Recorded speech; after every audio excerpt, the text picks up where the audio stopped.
नमस्कार. द्रावित भावमध्ये आपल्या सर्वांचं स्वागत आहे. आता दुपारच्या वाजले आहेत 12:30. आपल्याला निघायचं आहे बाहेर 1 वाजेपर्यंत.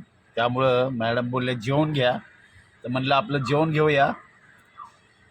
तर या जेवायला. आज बघूया काय काय दिले. नक्की बघा आपण काय घेऊन आलो आहे.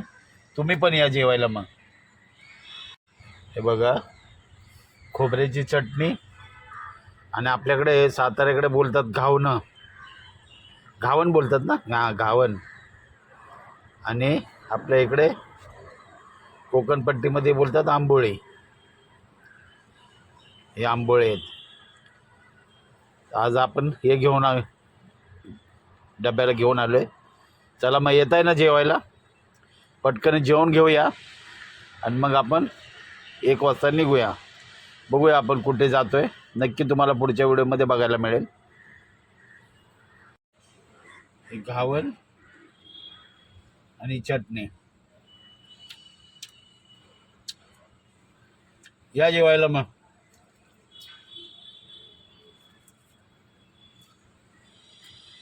साडेबारा वाजले,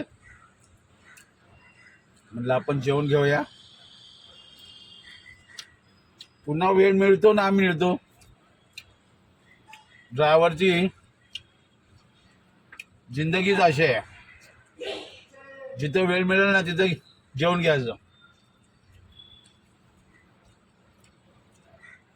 पुन्हा वेळ मिळेल काय भरोसा नसतो.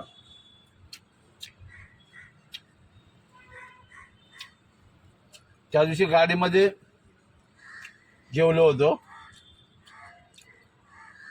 तिकडे बाहेर गेलो तर थोडी एसी लावली होती म्हणून जेवलो होतो. आपण आता बिल्डिंगमध्ये आहे, बरं दिसत नाही ना. बाहेर गेलं तर ते काय बोलू शकत नाहीत की बाबा हा ऊन जास्त आहे. इथं बिल्डिंगमध्ये कसं आहे, झाडाची सावली आहे, वरती झाड आहे, आणि मग डिक्की खोलून असं जेवायचं, उभं राहून जेवायचं. बरं दिसत नाही. बोलत तर नाहीत ते, एसी लावून जेवलं काय, पण ते आपल्याला बरं दिसत. आपण ड्रायव्हर आहे, किती केलं तर ड्रायव्हर आहेत. शेठ लोक चांगले आहेत मग काय झालं. चला आपण जेवून नंतर बघूया पुढच्या व्हिडिओमध्ये कुठे कुठे भेटूया ते.